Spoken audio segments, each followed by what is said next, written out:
Hello friends, आज हम जानेंगे एरिया ऑफ पैरेललोग्राम मतलब समांतर चतुर्भुज के एरिया के बारे में हम डिस्कस करेंगे। पैरेललोग्राम को हम हिंदी में समांतर चतुर्भुज कहते हैं। हमने लास्ट वीडियो में रेक्टेंगल के एरिया के बारे में डिस्कस किया। तो रेक्टेंगल का एरिया होता है लेंथ इंटू ब्रेथ। इसी तरह ये है क्या है, अगर हम जो रेक्टेंगल है, रेक्टेंगल को अगर हम डायगोनली क्या कर दे, स्ट्रेच कर दे, खींच दे, ऐसे इनको ऐसे खींच दे, तो ये क्या हो जाएगा, एक पैरेललोग्राम में कन्वर्ट हो जाता है।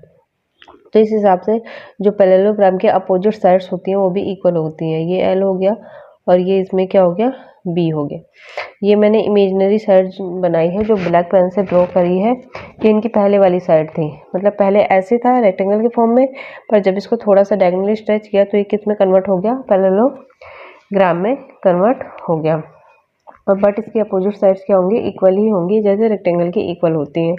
अब उसने बोला है एरिया ऑफ पैरेललोग्राम, तो एरिया कैसे निकालेंगे। एरिया इसका क्या होता है, इसका एरिया होता है लेंथ इंटू ब्रेथ। पर पैरेललोग्राम के केस में एरिया इसका क्या हो जाएगा, जैसे कि ये है हमारा पैरेललोग्राम, ठीक है।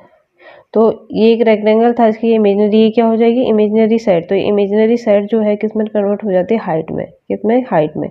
और ये जो नीचे का पोर्शन, नीचे की जो लेंथ है इसकी, इसको हम किस में मान लेते हैं, बेस। ये क्या है हमारा बेस। इसलिए पैरेललोग्राम का एरिया क्या हो जाता है, एरिया ऑफ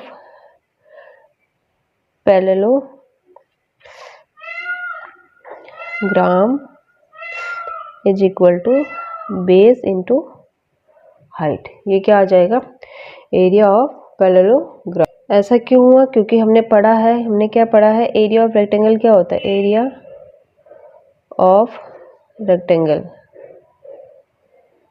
क्या होता है, area of rectangle length into breadth होता है। यही पढ़ा है हमने। इसी लेंथ इंटू, अब देखो पैरेललोग्राम में मैंने बोला अपोजिट साइड इक्वल है, तो ये तो एल थी, एल इंटू बी होती थी।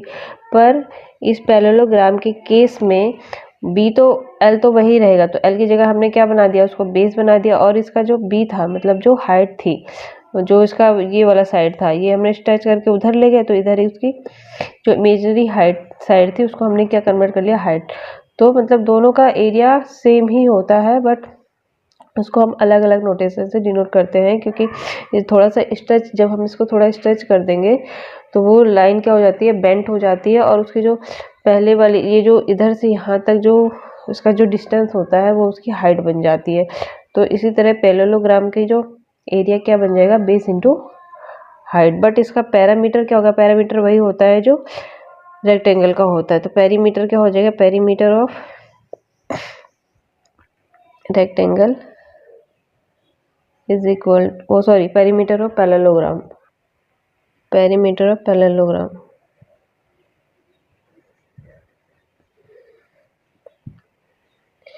ये वही होगा 2 इंटू लेंथ प्लस ब्रेथ, क्योंकि इसमें लेंथ 2 है और ब्रेथ भी 2 है, और दोनों साइड क्या, अपोजिट साइड्स क्या होती हैं, इक्वल होती हैं।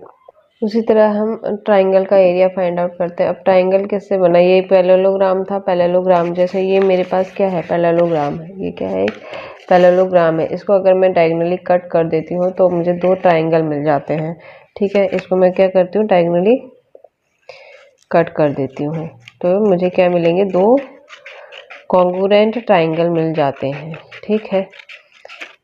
ये देखो, ये 2 ट्राइंगल मिल गए, एक ये है और ये दूसरा ये है, ठीक है। अब मैं दोनों को एक दूसरे के ऊपर रखती हूँ तो दोनों का एरिया लगभग सेम है, क्या है, सेम है ये, ठीक। ये देखो दोनों कॉन्ग्रुएंट ट्राइंगल है। कॉन्ग्रुएंट ट्राइंगल वही होते हैं जो आपस में एक दूसरे को सुपरपोज करने पर एक दूसरे पर बिल्कुल सुपरपोज हो जाए, मतलब, ठीक है। तो उसमें हिसाब से क्या होगा, जो पैरेललोग्राम होता है, पैरेललोग्राम में ये हाइट होती है यहाँ से लेके यहाँ तक, ठीक है। इसी तरह हमारे ट्राइंगल में भी क्या हो जाएगी, ये हाइट हो जाएगी, ये वाली हाइट, इसकी हाइट कहाँ से, यहाँ से, ठीक है। ये हो गया इसकी हाइट, ये हो गई इसकी हाइट। अब देखो, और इसके लिए क्या हो जाएगा, बेस हो जाएगा।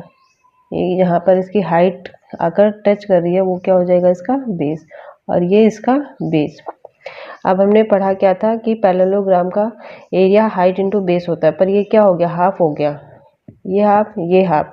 तो इस हिसाब से एरिया ऑफ ट्राइंगल क्या हो जाएगा, अब इसमें हाइट क्या होगी,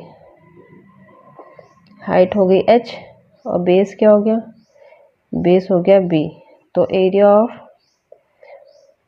ट्राइंगल क्या हो जाएगा, half into base into height. देखो ये एरिया क्या है, किसका एरिया है, ये इतना एरिया किसका है, ये पैरेललोग्राम का एरिया, पर मैंने हाफ क्यों लगाया, क्योंकि मैं आधे का निकाल रही हूँ। आधे का आधा क्या बना रहा है, एक ट्राइंगल बना रहा है, इसलिए जो ट्राइंगल होता है उसका एरिया हमको मिलता है half into base into height. और इसको हम ऐसे भी लिख सकते हैं 1/2 इंटू बेस इंटू हाइट। ठीक है, ये किसका एरिया हो गया, ट्राइंगल का एरिया हो गया। अगर हमें इसका पेरीमीटर निकालना, तो पेरीमीटर क्या होता है, sum of all the side, perimeter of triangle is equal to sum of all side, sum of all side, मतलब इसमें जितनी भी साइड है उनको सबको प्लस कर देना। इसमें एक साइड ये है, ये है, ये दूसरी साइड ये है, और तीसरी साइड ये है। ठीक है, ये तीसरी साइड है। तो क्या हो जाएगा, इन तीनों का अगर हम कोई नोटेशन दें तो ये होगा ए बी सी। तो कौन कौन सी साइड हो गई, A B plus B C plus A C. ये क्या हो जाएगा, एरिया ऑफ पैरामीटर। पैरामीटर वही होता है उसकी बाउंड्री की कितनी लेंथ है। तो हमने इसकी बाउंड्री यहाँ से लेके यहाँ तक मेज़र कर ली, तो वो उसका क्या हो जाएगा, पेरीमीटर हो जाएगा, किसका, ट्राइंगल का पेरीमीटर हो जाएगा। इस तरह आज हमने पैरेललोग्राम और ट्राइंगल के एरिया और पेरीमीटर के बारे में जाना। इससे रिलेटेड क्वेश्चन हम नेक्स्ट की वीडियो में सॉल्व करेंगे।